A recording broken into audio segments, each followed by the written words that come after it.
आज यदि हम सिर्फ क्रिसमस सेलिब्रेट करने वाले हैं, तो आज मैं आपको ये सुसमाचार देता हूं कि आपको यीशु को प्रतिदिन अपने दिल में लेकर के आने की आवश्यकता है। हालेलुया। प्रतिदिन हमें उसे ढूंढने की आवश्यकता है, प्रतिदिन स्तुति आराधना करने की आवश्यकता है, प्रतिदिन प्रार्थना करने वाला एक मसीह हमें बनना है। इस मसीह पाप से छुड़ाने के लिए आए, और इसलिए आज हम जब क्रिसमस मना रहे हैं तो सच्चाई को जानते हुए उसकी आराधना और महिमा करने की आवश्यकता है। आज से 2024 साल पहले यीशु मसीह बालक बन करके आए, लेकिन याद रखिएगा वो यीशु मसीह बालक के रूप में अभी नहीं है, और वो यीशु मसीह बहुत जल्द वो बादलों पर हमें लेने के लिए आ रहे हैं।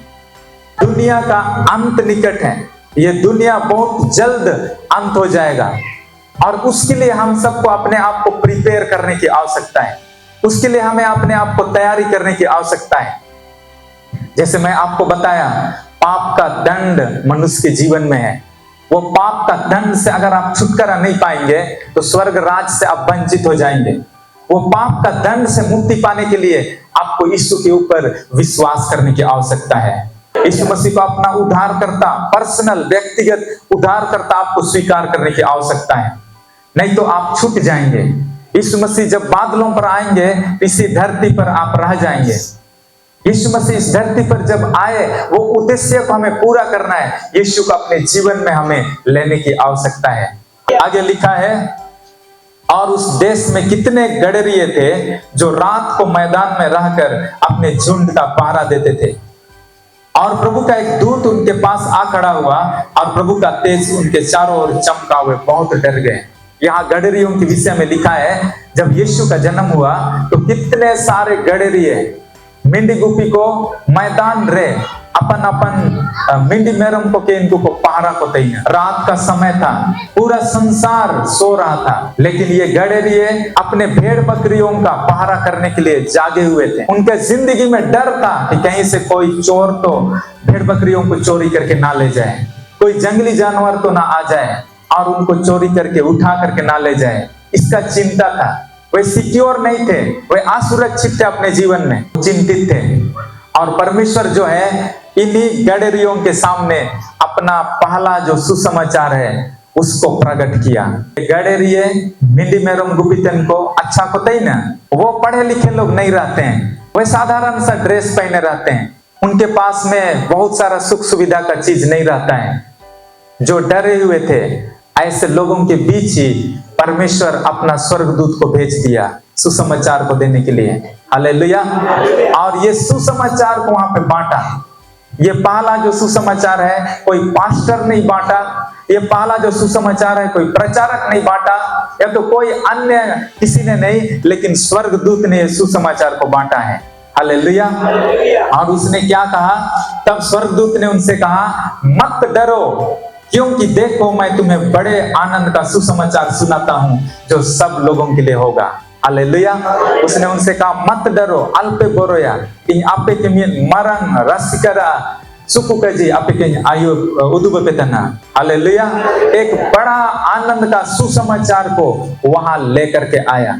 ये छोटा सुसमाचार नहीं है, ये बड़ा आनंद का सुसमाचार है। बहुत मरंग रसकरा सुकु का जीतना, बड़ा आनंद का सुसमाचार है। और ये सुसमाचार को जो स्वर्गदूत है उसने क्लियर किया कि ये सब लोगों के लिए होगा। बोलिए, सब लोगों के लिए होगा। हालेलुया। अपना बगल वाला से हाथ मिलाइए और बोलिए, ने सुकु का जी अमालई के तना। हालेलुया। ये जो सुसमाचार है ये सब लोगों के लिए होगा। यहाँ बाइबल में नहीं लिखा है ये सुसमाचार किसी मसीह धर्म मानने वाले लोगों के लिए है, ऐसा नहीं लिखा है। ये सुसमाचार कोई देश के लोगों के लिए नहीं, किसी विशेष भाषा बोलने वाले लोगों के लिए नहीं, लेकिन ये जो सुसमाचार है ये सब लोगों के लिए है। जितने भी ईसाई धर्म मानने वाले लोग हैं ये कह रहे हैं कि ये हम लोग का पर्व है, लेकिन बाइबल में कहीं पर भी नहीं लिखा है कि ये ईसाई धर्म मानने वाले लोगों का है। ये सारे मनुष्य जाति का पर्व है। हालेलुया। क्योंकि ये जो सुसमाचार है ये सब लोगों के लिए है। और इसलिए जितने भी हम प्रभु को जानने वाले लोग हैं आप इस बात को जान जाइए कि ये जो सुसमाचार है ये आपका नहीं है, सिर्फ ये संसार में जन्मे हुए एक एक मनुष्य जाति के लिए ये सुसमाचार है। हालेलुया। और इसलिए हमें सिर्फ अपने तक सीमित करके नहीं रखना है, अपने तक ही इसको चुपचाप नहीं रखना है, लेकिन इस सुसमाचार को हमें अन्य लोगों तक भी पहुंचाने वाला बनना है। हालेलुया। क्योंकि ये सिर्फ आपके लिए नहीं है, ये सब लोगों के लिए है। और ये सुसमाचार क्या है कि आज दाऊद के नगर में, 11 पद को देखिए, कि आज दाऊद के नगर में तुम्हारे लिए एक उद्धारकर्ता जन्मा है और यही मसीह प्रभु है।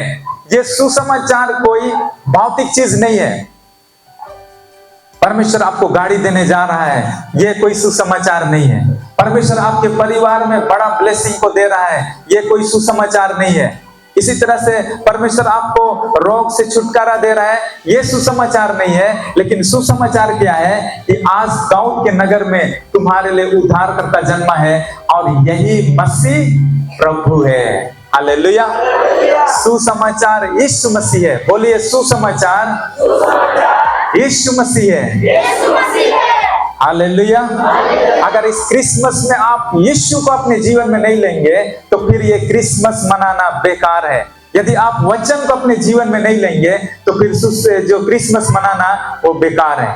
तो सबसे इंपॉर्टेंट चीज यही है। हालेलुया। क्रिसमस का जो सबसे महत्वपूर्ण जो भाग है वो आपका अपने घर में कितना रोटी बनाया या नहीं बनाया वो महत्वपूर्ण नहीं रखता है। आप कितना नए कपड़े खरीदे या नहीं खरीदे वो महत्वपूर्ण नहीं रखता है। कितना आपने खाने का अच्छा चीज व्यवस्था किया वो महत्वपूर्ण नहीं रखता है। लेकिन सबसे महत्वपूर्ण चीज है यीशु मसीह जन्म लिया है। हालेलुया। वो हमारे दिल में, हमारे हृदय में जन्म लिया है, ये सबसे इंपॉर्टेंट चीज है। कोई भी आपको सुसमाचार सुनाता है तो उस सुसमाचार में यीशु का होना जरूरी है। हालेलुया।